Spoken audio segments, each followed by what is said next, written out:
Rowdy అనగానే విజయ్ దేవరకొండ కదా అంటారు. కానీ రౌడీ ఏమో రౌడీజం చూపించి చాలా కాలమే అయింది. పైగా ఫ్యామిలీ స్టార్ కింగ్డమ్ అంటూ తిరుగుతున్నాడు. అందుకే మళ్ళీ రౌడీజం మొదలు పెట్టాలి అనుకుంటున్నాడు.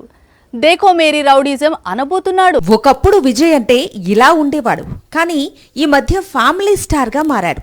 అదేమంటే కింగ్డమ్ లో సీరియస్ క్యారెక్టర్ చేస్తున్నాడు. కానీ రౌడీ అని పిలిపించుకుంటూ రౌడీనే మూవీ చేయకపోతే ఎలా అనుకున్నాడో ఏమో.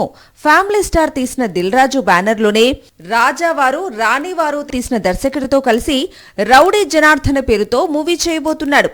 మళ్లీ రౌడీయిజం చూపించబోతున్నాడు.